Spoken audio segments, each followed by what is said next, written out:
Hey, Alex, thanks for letting me lead off again here. This week, our guest is a business manager, and I think it's our first go-around with a business manager. Yeah, and I'm a little surprised that it's taken us this long to sort of do this because, about when we talk to the tech directors, about half of them report to the business manager and about half of them will report to the superintendent. We've had plenty of superintendents on the show, but our first business manager. So I think this is going to be an interesting conversation. I'm really looking forward to it. Yeah, let's go find out. Hi, everyone. Welcome to another episode of Learning Through Technology, a K12 podcast. We have a great guest on the show today. We'd like to welcome Bo Charlton, who is the business manager at Cashmere School District in Washington State.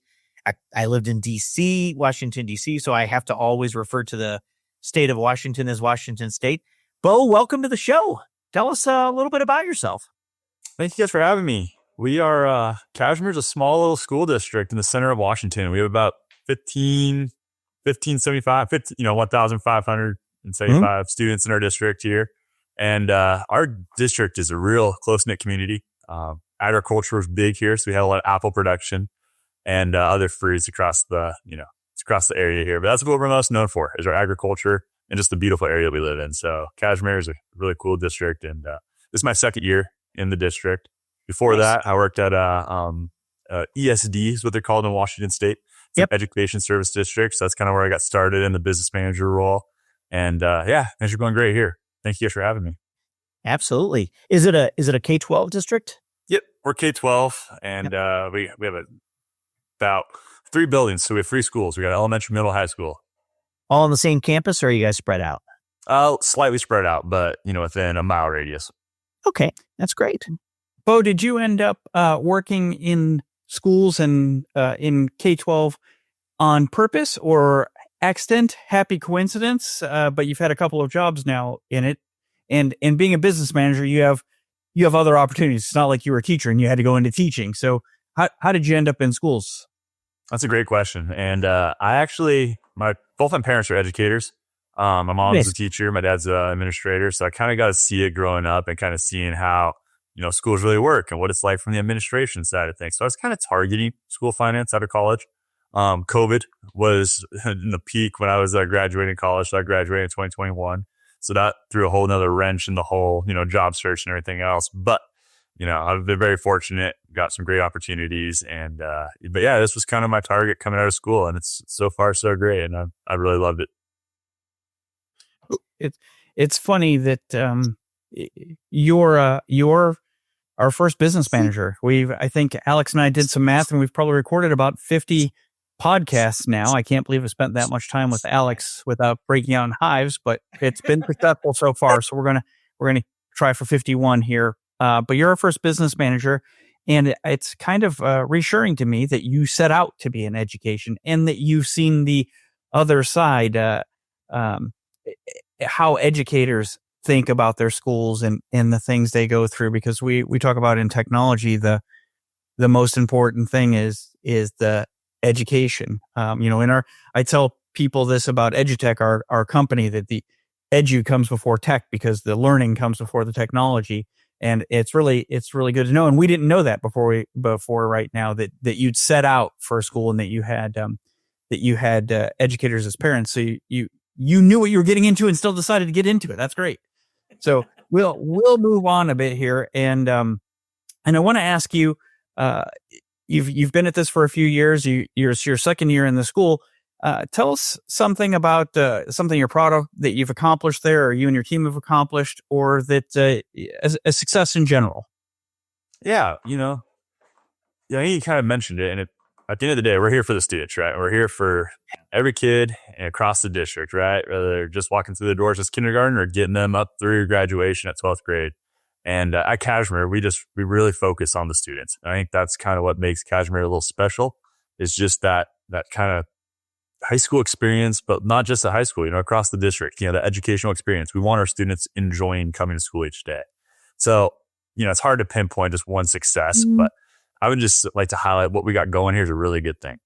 And I like to think that as a whole, our staff really care for our students. And that's one thing that really, I'm still kind of new in my career here, but I just kind of feel like something's different in Cashmere.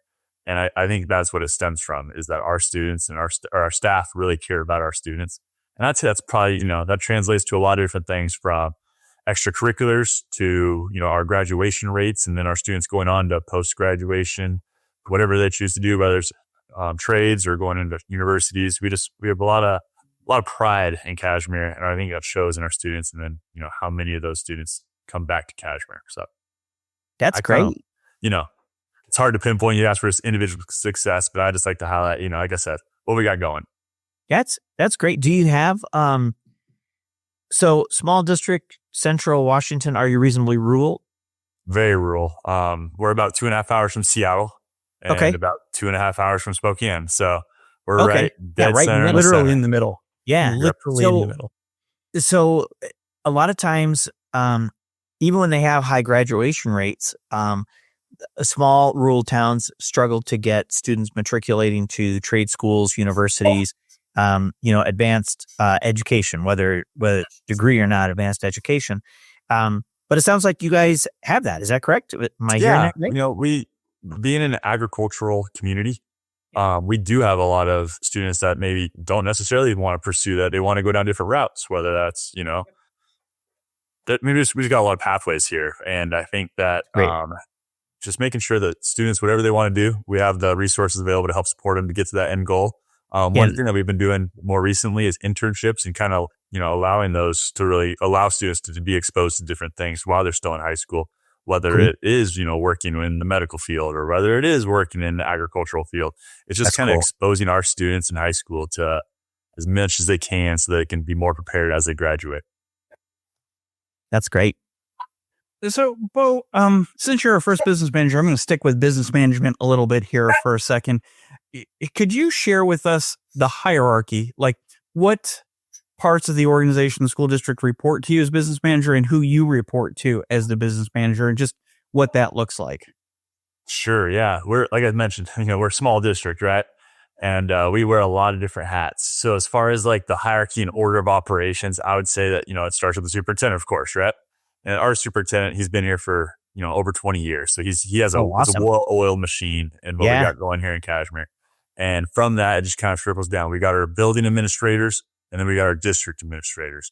And then as a business manager, I have my hands in a lot of different aspects on the kind of operational side of things, whether it's food service or, transportation, just kind of making sure we're all on the same page. But at the end of the day, in Cashmere, it's, we all kind of oversee different aspects on the administration side of things. So there's not really like an order of operations necessarily. But I would say our principals, building administrators, report directly to the superintendent. I report to our superintendent. And then our tech director kind of also just reports directly to the superintendent. And then everything else kind of, filters down. So this is a learning through technology podcast, and we have a lot of technology directors or academic tech folks and that kind of folks who are part of this audience. Does technology report to you? It's hard to say yes, they do report to me, because we're really close knit, right? You can pop into my office, you can pop into the superintendent's office and kind of get the same result at the end of the day.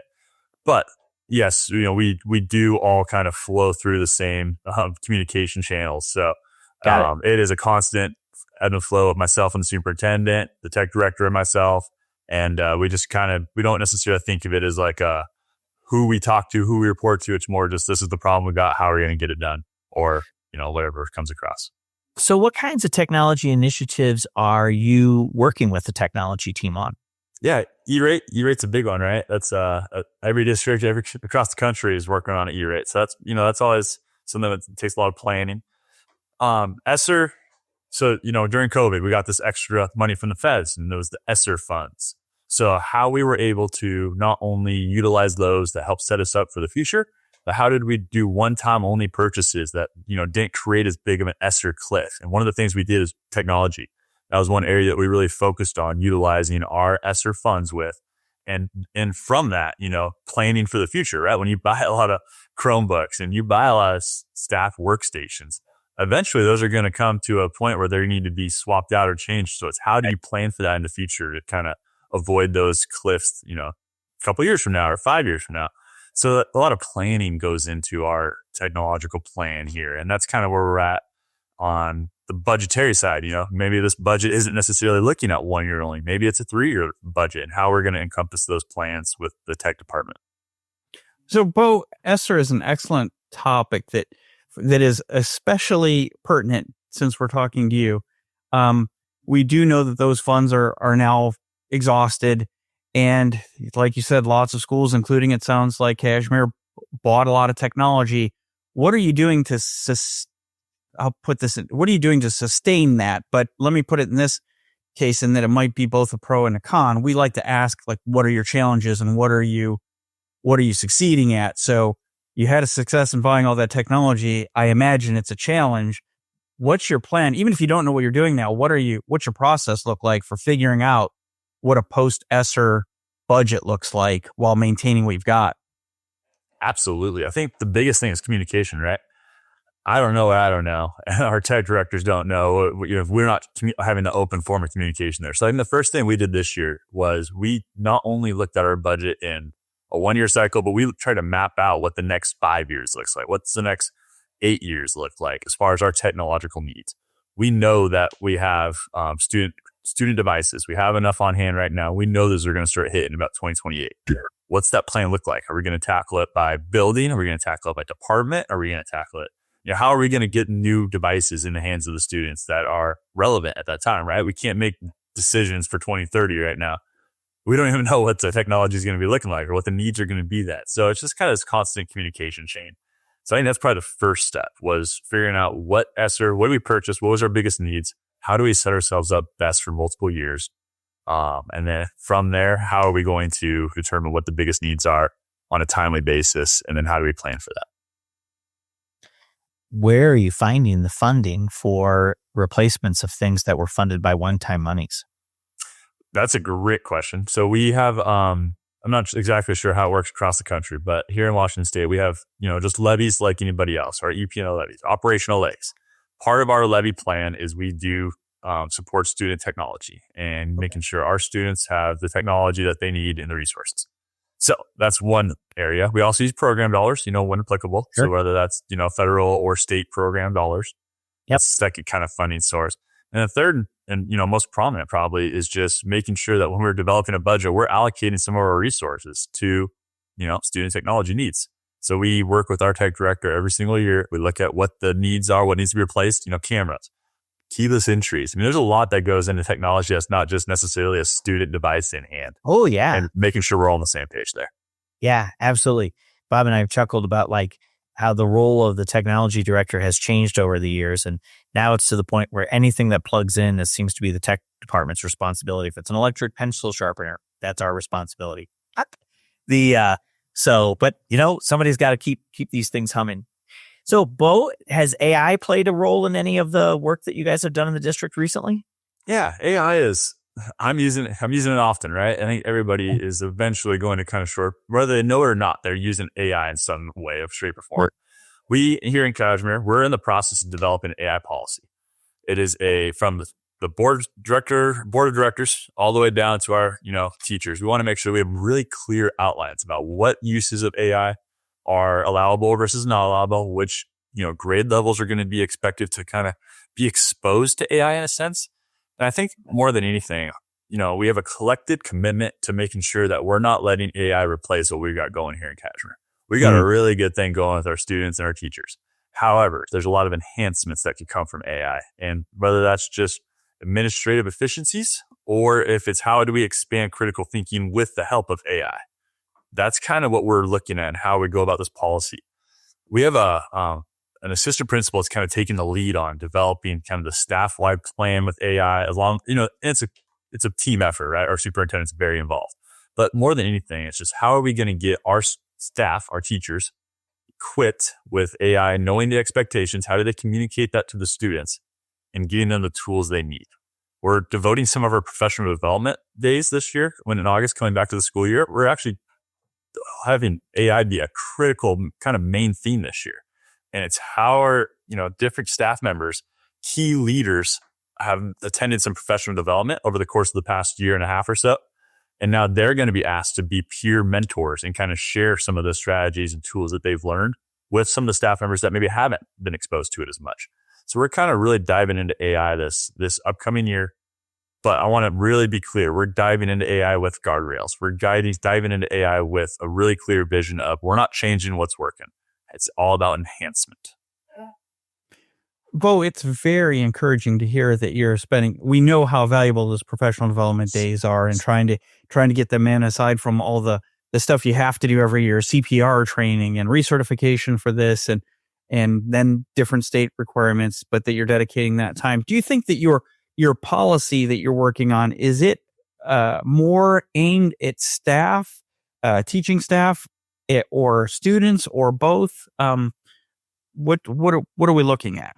That's a great question. I think the clearest way I can describe it is our policy is more driven from the student side of thing, as far as how do we expect our students to utilize different things. But more than anything, it's going to be clear communication from the board to the district on what do we expect our staff, and how do we make it look the same in each building, right? And AI is changing, right? Think about how much 2 years ago, what some people didn't know what ChatGPT was. Now it's a common everyday terminology we just throw around. We know that this policy is going to morph and change, yearly, if not sooner. So it's just making sure that our, staff, our students, our, expectations are all the same, and they're changing as needed.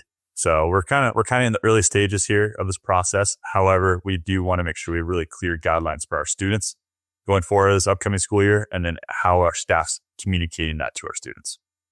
I think you kind of struck on one of the things that makes AI policies uniquely complex, right? Is that how do you create something that's relevant enough in a field that changes so quickly, but high level enough that it can sort of create those guidelines. We have one of our top speakers in AI, or consultants in AI and educational collaborators, Lindy Hockenberry, she spoke at a conference that we hosted, and she was making changes to her. She was doing a keynote on this. She was making changes up until the morning of the keynote, right? She said, because things are changing so fast. She said, activities that I had in our session, she said, they changed the night before last. And I had to make understand these things and make these changes day of. And so I find that when we're working and talking to schools about some of the policies that they're creating, that they tend to sometimes dive too far into the weeds and struggle a little bit with making a policy that's not going to be relevant, or at least part of a policy that isn't going to be relevant a week later, or certainly a year later. What are you guys thinking? And I know you're still in the process, but that's why this is a fun conversation right now. Where are you guys in the process of thinking about how do you make adjustments to a field that changes so drastically, so rapidly?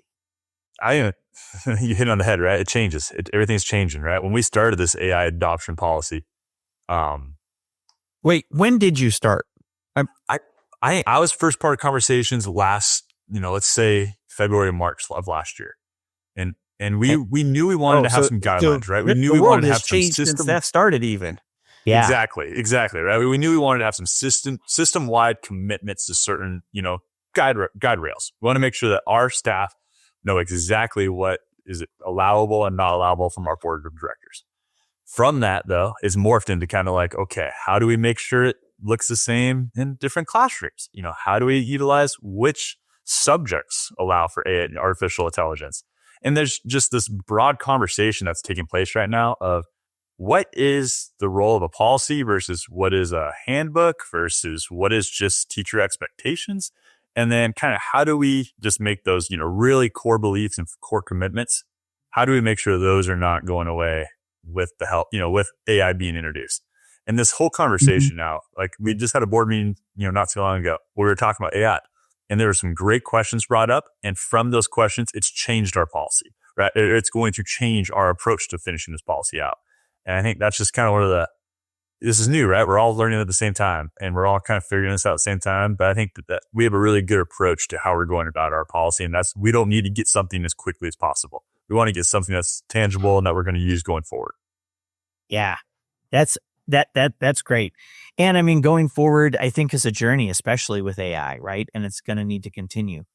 right. So Bob started by asking some of the successes, and then we even got into this process of the AI stuff, which I think is presenting as many challenges as it presents successes. But that's fine. I mean, that's schools, right? I mean, that's what we do. But let's chat a little bit about some of the specific challenges that you guys are dealing with. What are some of the challenges that you guys are wrestling with at the district right now? I think AI is from a just 10,000 foot view, right? It's like the fear is that it's going to take over how you think, and it's going to limit your critical thinking. As far as when I type something in there, I say, hey, draft me a paragraph that talks about food service and how we're going to change food service up this year, and it could give you a million different ways, and so when you see that from a really far perspective, or if you're not super familiar with artificial intelligence, you can say, whoa, hang on a second. Where's the critical thinking in this? I think it's all about messaging and making sure that people realize that artificial intelligence isn't necessarily replacing that critical thinking piece of it. It has to come from a human thought, and has to, we're enhancing different aspects of it. And then how do you communicate that to staff members that maybe aren't super, confident in AI, or feel like it's a waste of time? And it's just all that there's just a lot of new challenges going on with AI, and how is it going to be used in schools, and how is it going to be used in the business world, and just making sure that, it's okay that people aren't super familiar with it, but we're having these conversations now, and we're kind of setting the table for the next couple of years. I personally don't think AI is going away. So it's all about how we adapt and learn. How's that going away? Well, so I spoke a little earlier on about the resistance by some or many to AI, in that whole critical thinking, or is it your own work, or what defines your own work in a world of AI? So how does a small school district in central Washington handle that, both the professional development and the explanation of the benefits, or the necessity of learning this skill set? I think at the end of the day, right, it's up to individual basis. And it's if you want to dive into it and you want to kind of see the aspects of it, that's great. But I think keeping that open mind is just having that conversation that here's what we're committed to. We know that it is not going to do X, Y, and Z. That is not going to replace us, a teacher working with students one-on-one directly. We just know that we're collectively committed to, let's say 3 or 4 core values around AI. And then how we branch off from that, that's where we kind of need to, learn as we're going, right? We know we're not going to have all the answers come day one. We know it might take a couple years till we finally hammer in exactly, what we want our AI policy and AI to look like in our Cashmere School District here. And I think that making sure that we're okay having the patience to really not get ahead of ourselves, I think that's important too. Making sure that we know this is a process, not a quick and easy fix. So I think, it's just keeping that communication open amongst all staff members, amongst all parents, right? Parents are another aspect. Some parents probably are hesitant to have their student using AI in schools, and that's absolutely okay. So it's just making sure we're all on the same page, committed to the same aspects, and learning as we go. Because I think this is not going to go away. It's here. So it's just how we roll that out from a district level and as a community level. I think that's important. Yeah. What about other challenges in terms of you're the business officer. So, money, right? Are there funding challenges? What's driving the funding challenges? And then how are you dealing with that? Absolutely. There's funding challenges. I mean, when you think about like ChatGPT, for example, right? It's a monthly subscription. As a district, if you have every single staff member and student hooked up to ChatGPT, you'd be spending hundreds of thousands of dollars a year. Yeah. And we can't afford that, right? You have to live within your means. So it's how do you find safe? How do you find useful platforms out there? And something we're kind of dipping our toes into this year is a product called Magic School. Mm-hmm. And that's something that it was financially advantageous in the sense that we can afford. It was within our budget. And on the flip side, it kind of checked some of those safe guidelines that we wanted. And it was designed for K12 education, which at the end of the day, that's why we're here, right? So we kind of are leaning into that this year.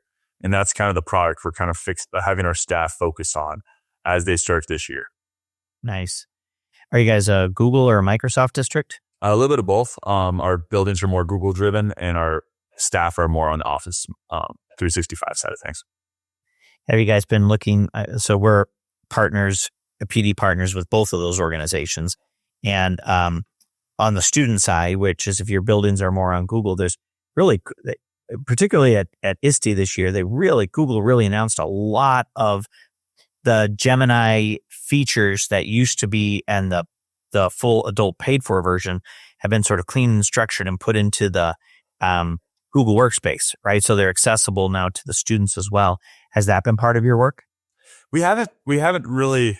We wanted to make a collective commitment to one product and then really to try to learn that well, right? So I wouldn't say discouraged, but as a district and as a leadership team, we kind of wanted to make sure that what we were choosing as a team was going to be uniform. We didn't want a little bit of this and a little bit of that. Now, mind you, I'm personally using ChatGPT a lot. I'm using Copilot sometimes. Like I'm using different AIs for the different needs that come up. So we're not, hesitant to let staff, explore and kind of when they need something else. But as far as like a district-wide commitment and for our students and staff, right now it's Magic School is kind of what we're leaning into. Great. Bo, it's hard to believe that we have been at this for nearly 30 minutes now, which is what we promised our audience and you, that we would keep it in those parameters. But we have one more question that we ask of everybody. So put on your thinking hat here. This is the most important question I will ask you today. We all have had I won't frame it like that for you, Ox. Do you have a favorite teacher or an educator who positively impacted you? And would you like to share their name and your story about them? Sure. Yeah, absolutely. When I think of positive teachers that I've had in my lifetime, I instantly thought of in high school. I went to Manson High School. So that's about an hour from me here in Cashmere. And I had a history and social studies teacher there named Mr. Soliday. And Mr. Soliday, Brad Soliday, he just made learning fun. He had really high expectations for us students, but I love history. I love learning. We had some cool classes. We had military history, which was a lot of fun. US, he made learning about a subject could sometimes be portrayed as boring, and we made it really interesting. But on top of all of that, he had a lot of other aspects that I really respected as a teacher. So I would say Mr. Soliday from my high school days was a great teacher that I had. And you'd say you didn't really have to think about that. You knew that right away. I could tell by the look on your face as soon as I asked the question. You knew who you're going to talk about. Yep. No, that was a no-brainer for me. But growing up, just like Cashmere, right? Manson is a really small school district. A lot of great staff there and a lot of great memories for sure. We have a little ongoing bet, Bo, that I think that people will sometimes need to reflect on that question.